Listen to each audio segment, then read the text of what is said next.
क्या आपको कभी ऐसा लगता है कि आपका दिमाग आपके विरुद्ध काम कर रहा है? क्या यह लगातार आपकी खुशी और सफलता के रास्ते में आ रहा है? यदि हाँ, तो आप अकेले नहीं हैं। दुनिया भर के लाखों लोग चिंता, अवसाद, क्रोध और अन्य मानसिक स्वास्थ्य समस्याओं से जूझ रहे हैं। दोस्तों, अच्छी खबर यह है कि इसके लिए हेल्प या सहायता उपलब्ध है। तो दोस्तों, अपनी पुस्तक अनफक योर ब्रेन में फेथ जी हार्पर पीएचडी इन चुनौतियों पर काबू पाने के लिए एक साइंस आधारित दृष्टिकोण प्रदान करते हैं। वह बताती हैं कि हमारा दिमाग कैसे काम करता है और हम उन्हें अधिक सकारात्मक और उत्पादक ढंग से सोचने के लिए कैसे प्रशिक्षित कर सकते हैं। अनफक योर ब्रेन एक सेल्फ हेल्प बुक है जो रीडर्स को चिंता, अवसाद, क्रोध और अन्य मानसिक स्वास्थ्य समस्याओं पर काबू पाने का तरीका सिखाती है। यह पुस्तक मस्तिष्क और उसके काम करने के तरीकों पर नवीनतम साइंटिफिक रिसर्च पर आधारित है। हार्पर बताती है कि हमारा दिमाग नकारात्मक पर ध्यान केंद्रित करने के लिए बना हुआ है। ऐसा इसलिए क्योंकि हमारा दिमाग खतरनाक परिस्थितियों में जीवित रहने में भी हमारी मदद करने के लिए विकसित हुआ है। हालांकि आज की दुनिया में हमारा दिमाग अक्सर उन खतरों पर ज़रूरत से ज़्यादा प्रतिक्रिया करता है जो वास्तव में खतरनाक नहीं है। इसमें एंजाइटी, अवसाद और अन्य मेंटल अनहेल्दी समस्याएं हो सकती हैं। अनफक योर ब्रेन का लक्ष्य रीडर्स को उनके दिमाग को अधिक पॉजिटिव और प्रोडक्टिव ढंग से सोचने के लिए प्रशिक्षित करने में मदद करना है। ऐसा करने के लिए लेखिका हार्पर विभिन्न प्रकार की स्ट्रेटजी प्रदान करती हैं, जिनमें शामिल है नकारात्मक विचारों को पहचानना और चुनौती देना, संचेतनता का अभ्यास करना, आत्म कल्याण का निर्माण करना, एक सकारात्मक आत्म छवि बनाना, यथार्थवादी लक्ष्य निर्धारित करना, अपने शारीरिक स्वास्थ्य का ख्याल रखना। फेथ जी हार्पर है कौन? फेथ जी हार्पर पीएचडी एक लाइसेंस प्राप्त पेशेवर परामर्शदाता है, लाइसेंस्ड प्रोफेशनल काउंसलर और सर्टिफाइड सेक्सियोलॉजिस्ट हैं। वह लोकप्रिय पॉडकास्ट अनफक योर ब्रेन की होस्ट भी हैं। हार्पर के पास एंजाइटी, डिप्रेशन, एंगर और अदर मेंटल हेल्थ इश्यूज से पीड़ित लोगों की मदद करने का 20 वर्षों से अधिक का अनुभव है। वह चिकित्सा और सेल्फ हेल्प के लिए साक्ष्य आधारित दृष्टिकोण की प्रबल समर्थक है। तो दोस्तों, आज की वीडियो इसी बुक की समरी के बारे में होने वाली है, जो कि है अनफक योर ब्रेन। तो दोस्तों, आज की वीडियो हम देखने वाले हैं कि ये कितने इंटरेस्टिंग होने वाली है और इस बुक की समरी में आप क्या सीखने वाले हो। तो आप दिल थाम के बैठिए और आज हम इसी बुक की समरी को आज की वीडियो में जानने वाले हैं। आज की वीडियो की समरी को हम कुछ चैप्टर्स के माध्यम से समराइज करेंगे। तो इस बुक का फर्स्ट चैप्टर है the brain we are wired with. दोस्तों, अनफक योर ब्रेन के चैप्टर नंबर 1 में फेथ जी हार्पर पीएचडी चर्चा करती हैं कि कैसे हमारे दिमाग को नकारात्मक पर फोकस करने के लिए डिज़ाइन किया गया है। लेखिका का मानना है कि ऐसा इसलिए है क्योंकि हमारा दिमाग खतरनाक परिस्थितियों में भी जीवित रहने में हमारी हेल्प करने के लिए विकसित हुआ है। हालांकि आज की दुनिया में हमारा दिमाग अक्सर उन खतरों पर ज़रूरत से ज़्यादा प्रतिक्रिया करता है जो वास्तव में खतरनाक नहीं है। तो हार्पर मस्तिष्क में अमिगडाला की भूमिका की व्याख्या करके इस चैप्टर को शुरू करती है। अमिगडाला खतरों का पता लगाने और लड़ाई या उड़ान प्रतिक्रिया को ट्रिगर करने के लिए जिम्मेदार है। जब हमें खतरा महसूस होता है तो अमिगडाला हाइपोथैलेमस को एक संकेत भेजता है, जो तब हमारे हार्मोन जारी करता है जो शरीर को लड़ने या भागने के लिए तैयार करते हैं। ये खतरनाक स्थितियों में एक सहायक प्रतिक्रिया है, लेकिन यह उन चीज़ों से भी शुरू हो सकती है जो वास्तव में खतरनाक नहीं है, जैसे सार्वजनिक बोलना या प्रस्तुति देना। हार्पर मस्तिष्क में प्रीफ्रंटल कॉर्टेक्स की भूमिका पर भी चर्चा करती है। प्रीफ्रंटल कॉर्टेक्स सोच, योजना और निर्णय लेने के लिए रिस्पॉन्सिबल है। जब हम डर की स्थिति में होते हैं तो प्रीफ्रंटल कॉर्टेक्स कम सक्रिय होता है, जिससे स्पष्ट रूप से सोचना और तर्कसंगत निर्णय लेना मुश्किल हो सकता है। मस्तिष्क में एमिगडाला और प्रीफ्रंटल कॉर्टेक्स की भूमिकाओं के परिणाम स्वरूप हम नकारात्मक पर फोकस करने के लिए तैयार हैं। हमें सकारात्मक अनुभवों की तुलना में नकारात्मक अनुभवों को याद रखने की अधिक संभावना है और हम नकारात्मक सूचनाओं पर ध्यान देने की अधिक संभावना रखते हैं। इससे जीवन के प्रति नकारात्मक दृष्टिकोण पैदा हो सकता है और चुनौतियों का सामना करना मुश्किल हो सकता है। तो दोस्तों, हमने चैप्टर नंबर 1 में देखा। आइए चलते हैं अगले चैप्टर नंबर 2 की ओर, जो कि है the brain we can choose. दोस्तों, अपनी पुस्तक अनफक योर ब्रेन के चैप्टर नंबर 2 में फेथ जी हार्पर PhD चर्चा करती हैं कि हम अपने मस्तिष्क को अधिक सकारात्मक और उत्पादक ढंग से सोचने के लिए कैसे पुनः प्रशिक्षित कर सकते हैं। उनका मानना है कि हमारा दिमाग लगातार बदल रहा है और अनुकूलन कर रहा है, और हम सोचने के नए तरीके सीखकर अपने लाभ के लिए इसका उपयोग कर सकते हैं। हार्पर न्यूरोप्लास्टिसिटी की अवधारणा को समझाते हुए शुरुआत करती है। न्यूरोप्लास्टिसिटी मस्तिष्क की परिवर्तन और अनुकूलन करने की क्षमता है। इसका मतलब यह है कि हमारे अनुभव के आधार पर हमारे मस्तिष्क में न्यूरॉन्स के बीच संबंध समय के साथ मजबूत या कमजोर हो सकते हैं। इसका मतलब यह है कि यदि हम बार बार नकारात्मक विचार सोचते हैं तो उन विचारों से जुड़े तंत्रिका मार्ग मजबूत हो जाएंगे। इससे यह संभावना अधिक हो सकती है कि भविष्य में हमारे मन में नकारात्मक विचार आएंगे। हालांकि इसका विपरीत भी सत्य है। यदि हम पर बार बार सकारात्मक विचार सोचते हैं तो हम उन विचारों से जुड़े तंत्रिका मार्ग मजबूत हो जाएंगे। इससे इस बात की अधिक संभावना बन सकती है कि हम भविष्य में सकारात्मक विचार रखेंगे। हार्पर का तर्क है कि इसका मतलब यह है कि हम वास्तव में चुन सकते हैं कि हमारा दिमाग कैसे काम करे।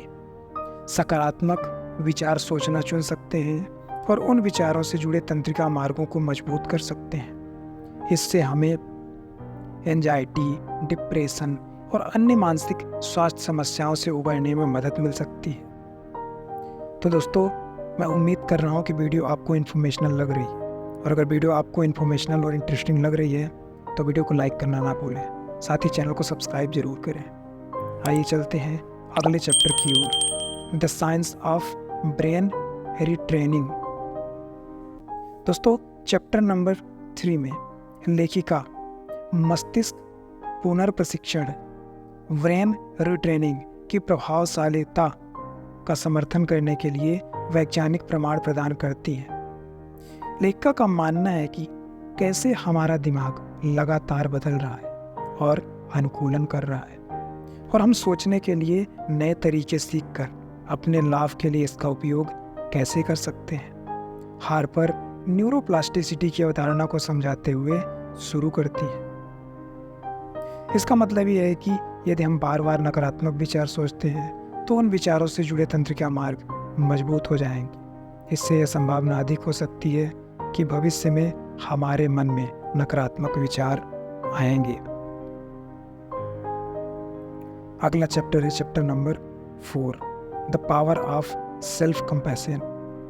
अपनी पुस्तक अनफक योर ब्रेन के चैप्टर नंबर 4 में लेखिका PhD आत्मकरुणा के महत्व पर चर्चा करती है। वह बताती है कि आत्मकरुणा स्वार्थी या आत्मभोगी होने के बारे में नहीं है। यह स्वयं के साथ उसी दयालुता और समझ के साथ व्यवहार करने के बारे में है जैसा आप किसी मित्र के साथ करते हैं। हार्पर आत्मकरुणा और आत्मदया के बीच अंतर समझाकर इस चैप्टर को शुरू करती है। आत्मदया हमारे जीवन के नकारात्मक पहलुओं पर केंद्रित है और यह हमें अपने बारे में बुरा महसूस कराती है। वहीं दूसरी ओर आत्मकरुणा बिना निर्णय के हमारी गलतियों और कमियों को स्वीकार करने पर केंद्रित है। जब हम संघर्ष कर रहे होते हैं तो इसमें खुद के प्रति दयालु होना और समझना भी शामिल होता है। हार्पर का तर्क है कि आत्मकरुणा हमारे मानसिक स्वास्थ्य के लिए आवश्यक है। जब हम आत्मदयालु होते हैं तो हमारी संभावनाएं अधिक होती हैं। अपने बारे में बेहतर महसूस करें। Feel better about ourselves. आत्मकरुणा हमें अपनी खामियों को स्वीकार करने में मदद करती है, जिससे आत्मसम्मान बढ़ सकता है। अधिक लचीला बने। Be more resilient. आत्मकरुणा हमें असफलताओं और चुनौतियों से उबरने में मदद करती है। बदलाव के लिए अधिक प्रेरित रहना। Be more motivated to change. Self compassion या आत्मकरुणा हमें अपनी गलतियों को हार मानने के कारणों के बजाय विकास के अवसरों के रूप में देखने में मदद करती है। फिर है दूसरों से अधिक जुड़े रहना। Be more connected to others. Self compassion हमें अधिक खुला होने और दूसरों को स्वीकार करने में मदद करती है, जिससे रिश्ते मजबूत हो सकते हैं। अगला चैप्टर है chapter number 5, the gift of failure. दोस्तों, चैप्टर नंबर 5 में लेखिका फेथ जी हार्पर का तर्क है कि विफलता कोई बुरी बात नहीं है। वास्तव में उनका मानना है कि असफलता एक मूल्यवान सीखने का अनुभव हो सकता है। लेखिका विफलता और गलतियों के बीच अंतर समझाकर शुरुआत करती है। गलती एक ऐसी चीज है जिसे हम गलत करते हैं, लेकिन इसका मतलब यह नहीं है कि हम असफल हैं। वहीं दूसरी ओर विफलता तब होती है जब हम अपने गोल्स प्राप्त नहीं कर पाते। हार्पर का तर्क है कि असफलता जीवन का स्वाभाविक हिस्सा है। हर कोई किसी न किसी बिंदु पर विफल होता है। महत्वपूर्ण बात यह है कि हम अपनी असफलताओं से सीखें और उन्हें हमें परिभाषित न करने दें। हार्पर कई कारण बताती हैं कि असफलता एक अच्छी बात क्यों हो सकती है। सबसे पहले, असफलता हमें सीखने और बढ़ने में मदद कर सकती है। जब हम असफल होते हैं तो हम अपनी कमजोरियों का सामना करने और अपनी गलतियों से सीखने के लिए मजबूर हो जाते हैं। यह हमें मजबूत और अधिक लचीला बना सकता है। अगला है, असफलता हमें विकास की मानसिकता विकसित करने में मदद कर सकती है। विकास मानसिकता यह विश्वास है कि हमारी क्षमताएं समय के साथ बदल सकती हैं और बेहतर हो सकती हैं। जब हमारे पास विकास की मानसिकता होती है तो हम विफलता को कमजोरी के संकेत के बजाय सीखने और बढ़ने के अवसर के रूप में देखने की अधिक संभावना रखते हैं। और तीसरा है, असफलता हमें अधिक मोटिवेटेड बनाने में मदद कर सकती है। जब हम असफल होते हैं तो यह हमें सफल होने के लिए और अधिक दृढ़ बना सकता है। इससे प्रयास और दृढ़ता में वृद्धि हो सकती है। दोस्तों, मुझे उम्मीद है कि वीडियो आपको इन्फॉर्मेशनल लग रही है, और अगर वीडियो आपको इन्फॉर्मेशनल लग रही है तो वीडियो को लाइक और सब्सक्राइब करना ना भूलें।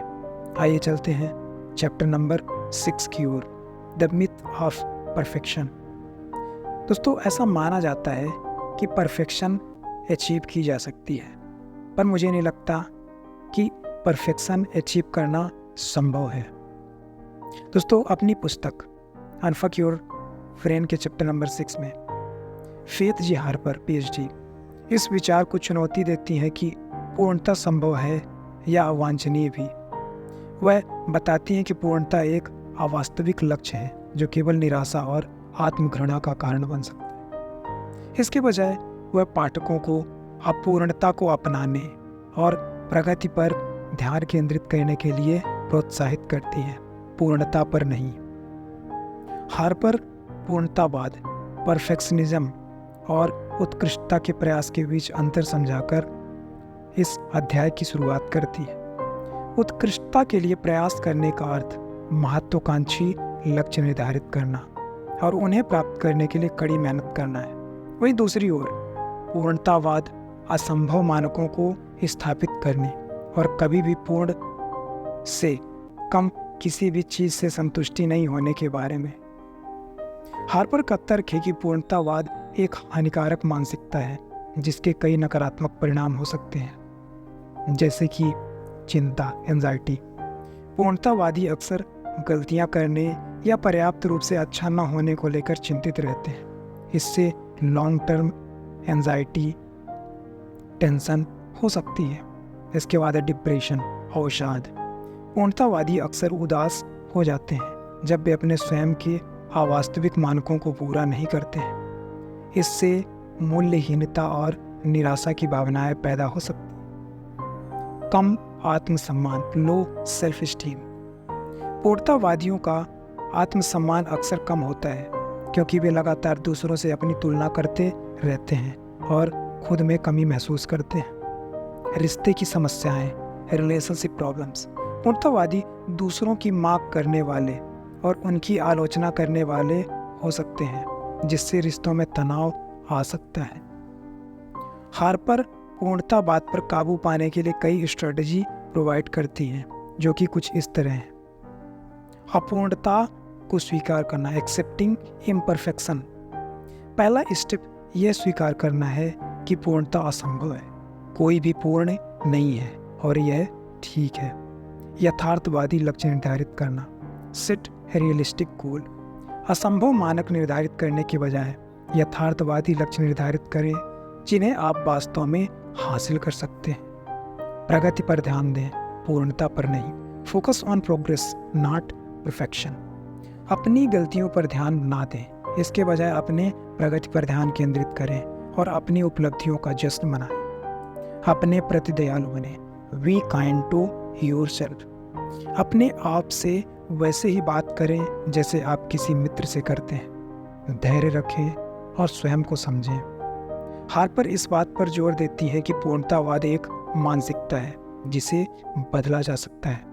इसमें समय और प्रयास लगता है, लेकिन पूर्णतावाद पर काबू पाना और अपूर्णता को स्वीकार करना सीखना संभव है। दोस्तों, अगला चैप्टर नंबर 7 है द पावर ऑफ चॉइस। दोस्तों, चैप्टर नंबर 7 में लेखिका फेथ जी हार्पर PhD हमारे जीवन पर नियंत्रण रखने के महत्व पर चर्चा करती है। वह बताती है कि हम अपनी परिस्थितियों के शिकार नहीं हैं। हमारे पास ये चुनने की शक्ति है कि हम अपने जीवन में होने वाली घटनाओं पर कैसे प्रतिक्रिया दें। हार्पर पीड़ित मानसिकता और पसंद की मानसिकता के बीच अंतर समझाकर शुरुआत करती है। पीड़ित मानसिकता वह धारणा है कि हम अपने जीवन को नियंत्रित करने में शक्तिहीन हैं। हम मानते हैं कि चीज़ें हमारे साथ घटित होती हैं, ना कि हम अपनी वास्तविकता स्वयं बनाते हैं। दूसरी ओर चयन मानसिकता यह विश्वास है कि हमारे पास चुनने की शक्ति है कि हम अपने जीवन में होने वाली घटनाओं पर कैसे प्रतिक्रिया दें। हमारा मानना है कि अपनी खुशी और सफलता के लिए हम स्वयं जिम्मेदार हैं। हार्पर का तर्क है कि चयन मानसिकता हमारे मानसिक स्वास्थ्य के लिए आवश्यक है। जब हमारी मानसिकता पीड़ित होती है तो हमारे असहाय और निराशा महसूस करने की अधिक संभावना होती है। हम अपनी समस्याओं के लिए दूसरों को दोषी ठहराने की अधिक संभावना रखते हैं। हालांकि जब हमारे पास चयन की मानसिकता होती है तो हम सशक्त और नियंत्रण में महसूस करने की अधिक संभावना रखते हैं। हम अपनी खुशी और सफलता की जिम्मेदारी स्वयं लेने की अधिक संभावना रखते हैं। दोस्तों, मुझे उम्मीद है कि वीडियो आपको इन्फॉर्मेशनल लग रही है, और अगर वीडियो आपको इन्फॉर्मेशनल लग रही है तो वीडियो को लाइक करना ना भूलें, साथ ही चैनल को जरूर सब्सक्राइब करें। आइए चलते हैं अगले चैप्टर की ओर, chapter number 8 the gift of vulnerability. अपनी पुस्तक अनफक योर ब्रेन के चैप्टर नंबर 8 में लेखिका का तर्क है कि भेद्यता एक ताकत है, कमजोरी नहीं। उनका मानना है कि भेद्यता हमें दूसरों से जुड़ने और सार्थक रिश्ते बनाने की अनुमति देती है। हार्पर असुरक्षा और कमजोरी के बीच अंतर समझाकर शुरुआत करती है। भेद्यता स्वयं और दूसरों के प्रति खुला और ईमानदार होने के बारे में है। यह हमारे विचारों और भावनाओं को साझा करने के इच्छुक होने के बारे में है, भले ही यह डरावना हो। दूसरी ओर कमजोरी स्वयं होने से डरने के बारे में है। यह दीवारें खड़ी करने और ऐसे व्यक्ति होने का दिखावा करने के बारे में है जो हम नहीं हैं। हार्पर का तर्क है कि भेद्यता हमारे मानसिक स्वास्थ्य के लिए आवश्यक है। जब हम असुरक्षित होते हैं तो हमें खुशी, उदासी, क्रोध और भय सहित मानवीय भावनाओं की पूरी श्रृंखला का अनुभव होने की अधिक संभावना होती है। यह डरावना हो सकता है, लेकिन विकास के लिए यह आवश्यक भी है। लेखिका कई कारण बताती हैं कि क्यों असुरक्षा एक उपहार है। सबसे पहले, भेद्यता हमें दूसरों के साथ गहरे स्तर पर जुड़ने की अनुमति देती है। जब हम असुरक्षित होते हैं तो हमें दूसरों द्वारा स्वीकार किए जाने और समझे जाने की अधिक संभावना होती है।